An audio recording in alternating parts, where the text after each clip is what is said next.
జై శ్రీరామ్, భారత్ మాతాకి జై. ఏదైతే గత 25 రోజుల క్రితం తెలంగాణ రాష్ట్రంలో కాంగ్రెస్ పార్టీ గాంధీ భవన్కి వేదికగా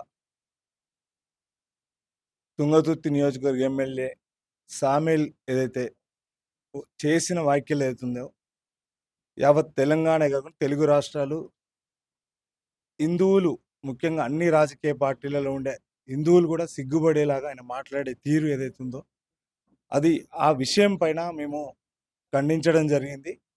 ప్రజాస్వామ్యబద్ధంగా నిరసన తెలియజేయడం జరిగింది.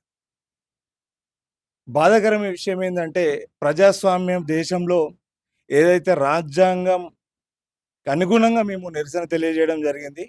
రాజ్యాంగబద్ధంగా ఎన్నుకోబడిన ఏదైతే ఎమ్మెల్యే ఉన్నారో బాధ్యత రహితంగా ప్రవర్తించకుండా వీధి కార్యకర్త కంటే దిగజారుడు వ్యాఖ్యలు చేయడము, ఒక ఉన్నత స్థాయిలో ఉండి ఎక్కువ మెజారిటీ స్థాయిలో ఉన్న ఓట్లు తీసుకొని ఎన్నికల కేంద్రంగా తుంగతుర్తి నియోజకవర్గంలో అరవపల్లి మండలంలో ఉన్న లక్ష్మీనరసింహస్వామి టెంపుల్ వేదిక కావచ్చు, తిరుమలగిరి మండలంలో వెంకటేశ్వర స్వామి వేదిక మీద కావచ్చు, పనిగిరిలో ఉన్న రాములవారి దేవాలయం వేదికలే కావచ్చు, అడ్డగూరు మండలంలో ఉన్న హనుమాన్ మందిరంలో పొర్లు దండాలు పెట్టి అడిగినప్పుడు ఈయనకు ఇలాంటి విషయాలు గుర్తుకు లేదా అని మాకు బాధేస్తా ఉంది.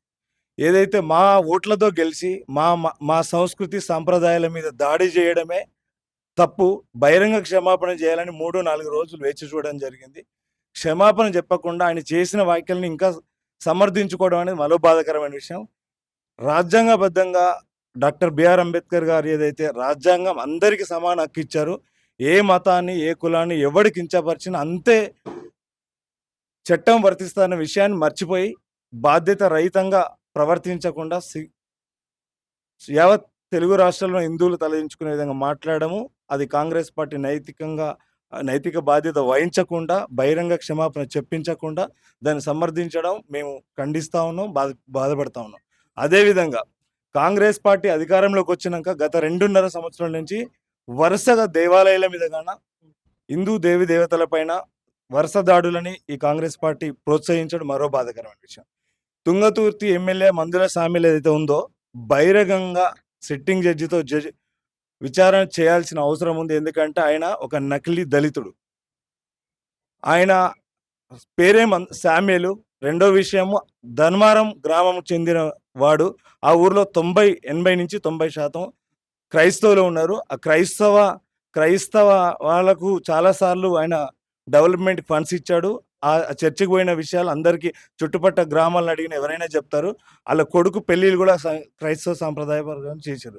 గత వారంలో వచ్చినదైతే ఈ నెల 25వ తారీఖులో వచ్చిన సుప్రీంకోర్టు గైడ్లైన్స్ ఆర్టికల్ క్లాస్ 3 ప్రకారము ఆయనకు ఎస్సీ హోదా కోల్పోవాలని, అవసరమైతే అదే రాజ్యాంగబద్ధంగా మేము చట్టపరమైన పోరాటం కూడా వెనకాడమని, ధర్మం మీద దాడి చేస్తే భవిష్యత్తులో ఎవడైనా వాడిని వదిలే ప్రసక్తి ఉండదు, ఎవరైనా బాధ్యత రహితంగా ప్రవర్తిస్తే మంచిదని భావిస్తూ, ముఖ్యంగా ఈ 30 రోజులు ఏదైతే 23 రోజులు మమ్మల్ని ప్రత్యక్షంగా పరోక్షంగా ప్రోత్సహించిన ప్రతి హిందూ కార్యకర్తకు, కుటుంబ సభ్యులకు ప్రత్యేక ధన్యవాదాలు తెలుస్తూ జై శ్రీరామ్. మాట్లాడే ప్రయత్నం చేసిండు. దాడి జరిగిన తర్వాత మరుసటి రోజు ప్రెస్ మీట్ పెట్టిండు. అంటే నేను ఆ విధంగా మాట్లాడలే, కించపరిచినట్టు మాట్లాడలే, ఓన్లీ ఆ మంత్రాలు మాకు అర్థం కావాలని మాత్రమే మాట్లాడు తప్ప ఇక్కడ కించపరిచినట్టు ఏంటంటే చిన్న ఉన్నప్పటి నుంచి పూజలు చేస్తా ఉన్నా, నా ఇంటి గృహప్రవేశానికి కూడా పంతులు వచ్చిరు, కానీ వీళ్ళే కావాలని ఇష్యూ చేస్తా ఉన్నాను మాట్లాడు.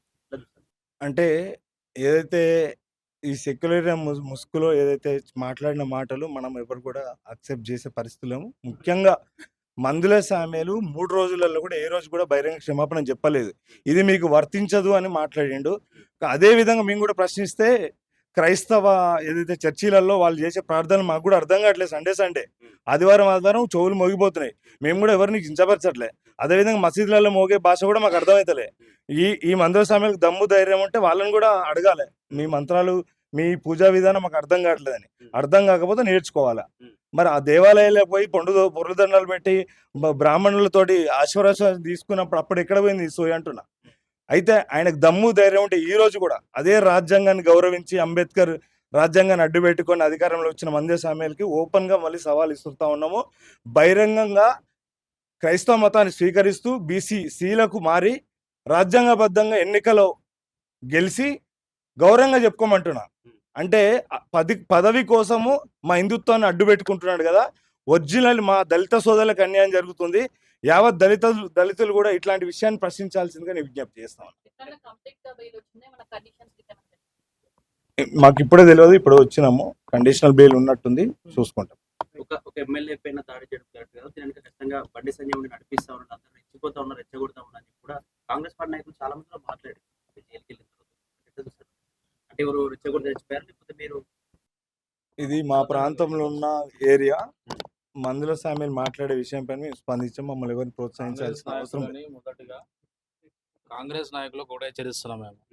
మీరు మొదటగా మీ ఎమ్మెల్యేలని, మీ కార్యకర్తలను అదుపులో పెట్టుకోండి. ఇది కేవలం ఆరంభం మాత్రమే.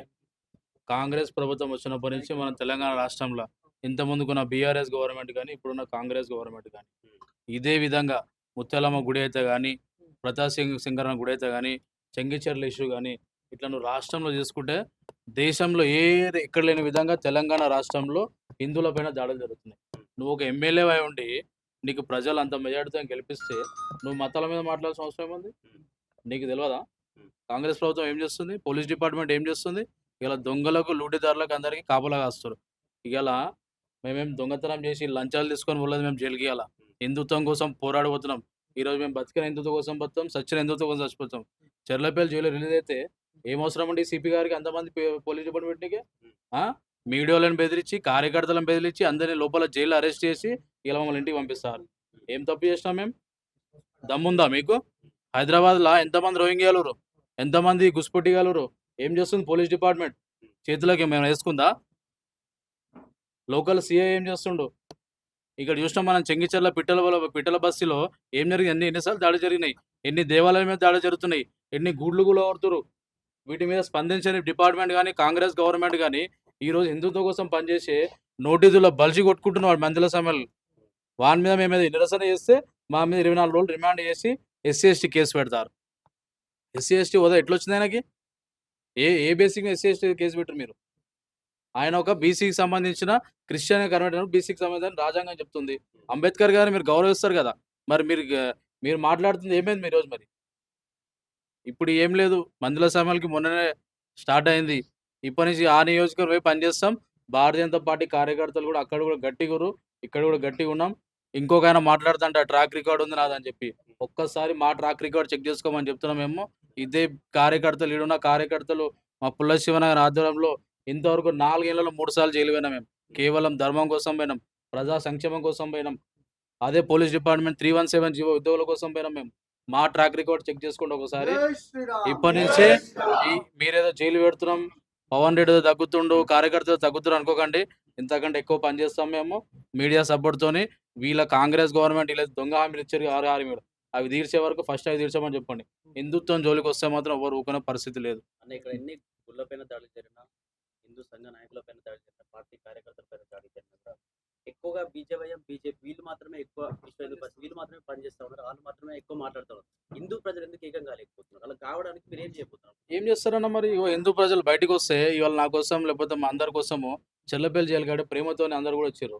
వాళ్ళందరినీ ప్రివెంటివ్ అరెస్ట్ చేసి భయభ్రాంతులకు గురి చేసి నువ్వు చెర్లపల్లి నుంచి చెంగిచెర్ల పర్వతపూర్ వరకు దారి పొడవును పోలీసులు పెడుతున్నావు అంటే నీకు ఎంత భయం చుట్టుకుంది మా మీద?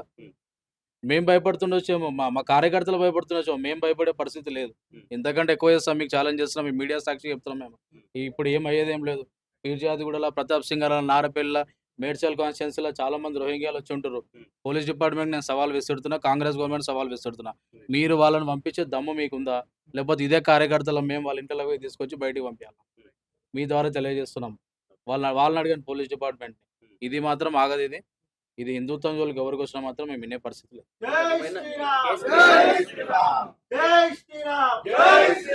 కేసు క్లియర్ అయిపోయిందన్న మళ్ళీ ఏమన్నా వెళ్ళే ఛాన్స్? కేసు బెయిల్ వచ్చింది, పేచీకి తిరగాలని చెప్పారు, తిరుగుతాం. కేసులు కొత్త ఏం కాదు, జైల్లో కొత్త ఏం కాదు, లాఠీలు కొత్త ఏం కాదు. మేము ఎన్కౌంటర్ అయినా సిద్ధంగా ఉన్నాం హిందుత్వం కోసం పనిచేయడానికి. జరిమానా ఏం లేదు, పూచికత్తు. థ్యాంక్ యూ అన్న. జై శ్రీరామ్.